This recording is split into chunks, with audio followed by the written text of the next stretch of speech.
Welcome back to my YouTube channel. ഇന്ന് ഞാൻ നിങ്ങളുടെ മുമ്പിൽ വന്നിരിക്കുന്നത് രാസാസി എന്ന് പറഞ്ഞ ഒരു ബ്രാൻഡിൻ്റെ ഹവാസ് ഐസ് എന്ന് പറഞ്ഞ പെർഫ്യൂമിൻ്റെ ഒരു റിവ്യൂമായിട്ടാണ്. ഇത് നിങ്ങൾക്കെല്ലാവർക്കും അറിയുന്ന ഒരു പെർഫ്യൂം തന്നെ ആയിരിക്കും.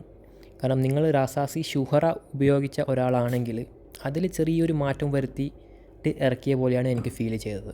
ഞാനിപ്പോൾ യൂസ് ചെയ്യാൻ തുടങ്ങിയിട്ട് കുറച്ച് നാളുകളായി.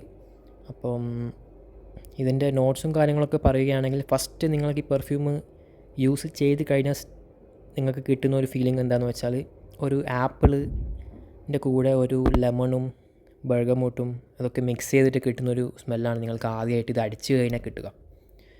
പിന്നെ കുറച്ചൊന്ന് ഡ്രൈ ഡൗൺ ആയാൽ കൂടുതലായിട്ട് വരുന്നത് ഫ്ലോറൽ, ഓറഞ്ച് ബ്ലോസം, കാർഡമം, പിന്നെ കുറച്ച് മസ്കും ആംബറും സാൻഡൽവുഡൊക്കെ മിക്സായിട്ട് വരുന്ന ഒരു സ്മെല്ലായിട്ടാണ് എനിക്ക് തോന്നിയിട്ടുള്ളത്. പെർഫോമൻസും പ്രൊജക്ഷൻ വൈസ് നോക്കുകയാണെങ്കിൽ പെർഫോമൻസ് ഉണ്ട്, പക്ഷേ പ്രൊജക്ഷൻ്റെ കാര്യത്തിൽ വലുതായിട്ടൊന്നും പറയാനില്ല. പെർഫോമൻസ് ഉണ്ട്, ലാസ്റ്റിംഗ് ആണ്. ബട്ട് പ്രൊജക്ഷൻ്റെ കാര്യത്തിൽ എനിക്ക് അനുഭവപ്പെട്ടത് മാക്സിമം ഒരു 2 to 3 hours എനിക്ക് കിട്ടിയിട്ടുണ്ട്. അതും ഞാൻ യൂസ് ചെയ്യാറ് കൂടുതലും ഈവനിങ് ടൈമാണ്. മേ ബി അതുകൊണ്ടായിരിക്കാം എനിക്ക് കുറച്ച് അധികം ലാസ്റ്റിംഗ് കിട്ടിയത്. ഞാൻ ഇതുവരെ മോർണിംഗും ആഫ്റ്റർനൂണും ഇതുവരെ ഞാൻ ഉപയോഗിച്ച് നോക്കിയിട്ടില്ല. ഇതൊരു ബഡ്ജറ്റ് ഫ്രണ്ട്ലി പെർഫ്യൂം തന്നെയാണ്.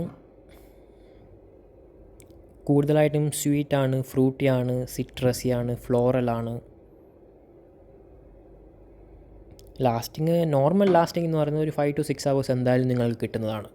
പക്ഷേ projection maximum 2 to 3 hours expect ചെയ്താൽ മതി. അതും ഈവനിങ് യൂസിന് മാത്രം. ഈവനിങ് യൂസ് ചെയ്താൽ നിങ്ങൾക്ക് തീർച്ചയായിട്ടും ഒരു 2 to 3 hours എങ്ങനെയായാലും പ്രൊജക്ഷൻ കിട്ടുന്നതാണ്.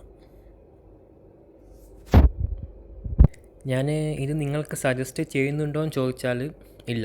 കാരണം എന്താണെന്ന് വെച്ചാൽ, രാസാസിയുടെ ഷുഹറ ഇഷ്ടപ്പെടുന്ന ഒരാൾക്ക് ഇത് തീർച്ചയായിട്ടും ഇഷ്ടപ്പെടുന്നതാണ്. അപ്പം രാസാസിയുടെ ഹവാസ് ഒറിജിനൽ, അതായത് ഫസ്റ്റ് വേർഷൻ, അതായിരിക്കും ഞാൻ കൂടുതലായിട്ട് സജസ്റ്റ് ചെയ്യുന്നത്. അത് പ്രൊജക്ഷൻ ആയാലും പെർഫോമൻസിൻ്റെ കാര്യത്തിലായാലും എല്ലാം അടിപൊളിയാണ്. സോ നിങ്ങൾക്ക് ഏതെങ്കിലും പെർഫ്യൂമിൻ്റെ റിവ്യൂ അറിയണമെങ്കിൽ താഴെ കമൻറ്റിലൂടെ അറിയിക്കുക. എൻ്റെ ചാനൽ ആദ്യമായി കാണുന്നതാണെങ്കിൽ സബ്സ്ക്രൈബ് ചെയ്ത് സപ്പോർട്ട് ചെയ്യുക. Thank you.